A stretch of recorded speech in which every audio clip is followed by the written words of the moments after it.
অসমৰ কোনোবা এটা যুগৰ পৰা মই সব ঠাইত সেই কথাষাৰ কৈছো যে মুস্তাফা কামাল আজহাৰী বুলি এজন মানুহে যিজন মানুহে নিজৰ নবীৰ যি সুন্নত দাড়ি ইতিমধ্যে কাটি দিছে, কাটি জিন্স পেণ্ট পিন্ধি তেওঁ বিভিন্ন ধৰণৰ নৌটংকি কৰি ফুৰিছে, সেইজন মানুহে নবী মুহাম্মদ ৰাসূলুল্লাহ সাল্লাল্লাহু তাআলা আলাইহি ওয়াসাল্লামৰ ওপৰত ইমান বেয়া বেয়া শব্দ ব্যৱহাৰ কৰিছে। তাৰ পিছত আমি মৌন হৈ আছো। মৌন হৈ থকাটো ঠিক আছে, আমি আমাৰ সংবিধান, আমি আমাৰ আইন ব্যৱস্থাক সন্মান কৰো, কিন্তু নবীৰ আজি আলিম সমাজ উপস্থিত আছে, যদি নবীৰ শৰীয়ত লাগু হলহেঁতেন আৰু আমি আমাৰ দেশত আইন আদালত এই বস্তুবিলাক নাথাকিলেহেঁতেন, তেন্তে নবী মুহাম্মদ ৰাসূলুল্লাহ সাল্লাল্লাহু তাআলা আলাইহি ওয়াসাল্লামৰ হাদিসে মুবাৰক আছে, মান সাব্বা নবিয়ান ফাকতুলু, যিয়ে নবীৰ গুস্তাখি কৰিছে তেওঁক কতল কৰি দিয়া হয়। হয়নে নহয় কওকচোন আপোনালোকে?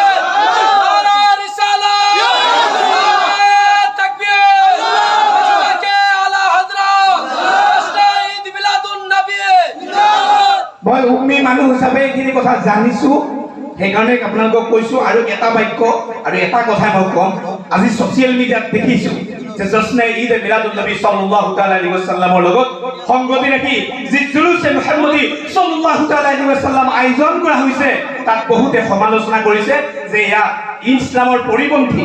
আৰু সেই সমাজবিলাকৰ মই নাম ল'ব নিবিচাৰো, কিন্তু তেওঁলোকে যদি যুক্তি তৰ্ক কৰিব বিচাৰে তেতিয়াহ'লে আমাৰ আহলে সুন্নাত ওয়াল জামাতৰ আলিম নালাগে, আমাৰ দৰে উম্মি মানুহে তেওঁলোকক কাউণ্টাৰ কৰিব পাৰো। সেই সমাজবিলাকত যিবিলাকে আজি ফতোৱা দি আছে যে জুলুছে মুহাম্মদী সাল্লাল্লাহু তাআলা আলাইহি ওয়াসাল্লামৰ ওপৰত, তেওঁলোকক আমাৰ লগত এবাৰ বহি চাবলৈ আমি আহ্বান জনাইছো। তেওঁলোকে কয় যে জুলুস আমি যে মিলাদুন নবী পালন কৰিছো, এই মিলাদুন নবীক তেওঁলোকে শিৰক বুলি কৈছে। আপোনালোকে গম পাইছেনে? শিৰক বুলি কৈছে, নাউজুবিল্লাহ, আস্তাগফিৰুল্লাহ। কিন্তু মিলাদ শব্দটোৰ অৰ্থই হ'ল জন্ম, আৰু শিৰক আল্লাহৰ জন্ম নহয়। সূৰা ইখলাছত আল্লাহ ৰাব্বুল আলামিনে নবী মুহাম্মদ ৰাসূলুল্লাহ সাল্লাল্লাহু তাআলা আলাইহি ওয়াসাল্লামৰ জৰিয়তে কৈছে, যেতিয়া আমি নবী মুহাম্মদ ৰাসূলুল্লাহ সাল্লাল্লাহু তাআলা আলাইহি ওয়াসাল্লামৰ মিলাদুন নবী আয়োজন কৰিছো, তেতিয়াহ'লে আমি বুজি ল'ব লাগিব যে নবীক আমি আল্লাহ বুলি মানা নাই, আল্লাহৰ আমি হাবিব বুলি মানিছো, আল্লাহৰ দ্বাৰা প্ৰেৰিত ৰাসূল বুলি আমি মানিছো।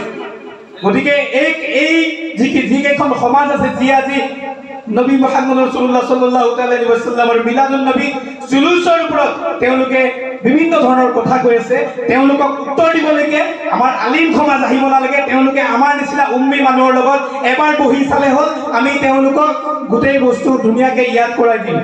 এই কথাষাৰ আমি সেই সমাজকেইখনকো কোৱাৰ প্ৰয়োজনীয়তা মই অনুভৱ কৰোঁ। কাৰণ যিটো মই প্ৰথমে আপোনালোকক কৈছো যে ঈদ উল ফিতৰ, ঈদ উল আজহা যদি নবী নাহিলে হয় তেতিয়া নাই আমাৰ কাৰণে ঈদ উল ফিতৰ থাকিল হয়, নাই ঈদ উল আজহা থাকিল হয়। গতিকে আমাৰ কাৰণে এইটোৱেই ডাঙৰ ঈদ, আৰু এই ঈদৰ দিনা যিটো জজ্বা ইয়াত নাগৰমাৰীত থাকিব লাগিছিল, সেই জজ্বাটো আমাৰ ইয়াত মই ভালকে দেখা নাই।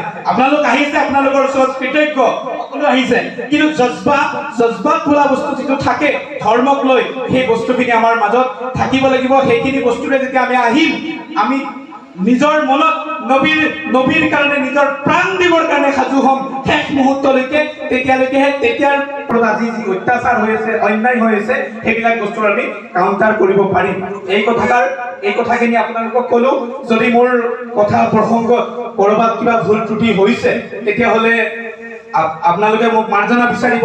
এওঁ যদি মোৰ ৰাজনৈতিক পৰিচয় এটা দিছে আম আদমি পাৰ্টিৰ দৰং জিলাৰ সভাপতি হিচাপে, কিন্তু মই এই কথাষাৰ সম্পূৰ্ণ ব্যক্তিগত কেপাচিটিত কৈছো, কোনো দলৰ পৰিচয়ৰ লগত নহয়। আৰু এই কথাখিনি কওঁতে মোৰ ৰাজনৈতিক দল বা অন্য ৰাজনৈতিক দলে মোক যদি ভৱিষ্যতে ৰাজনৈতিক পথাৰত আহিবলৈ নিদিয়ে, তথাপি মই ৰাজনীতি বাদ দিম, কিন্তু নবী এই কথাখিনি সেইকাৰণে মই কৈছো যে দলৰ যদি নিৰ্দেশনাও থাকে কোনোবা দলৰ, তথাপি মই কেতিয়াও এইটো সন্মুখত ৰাখিব নোৱাৰো।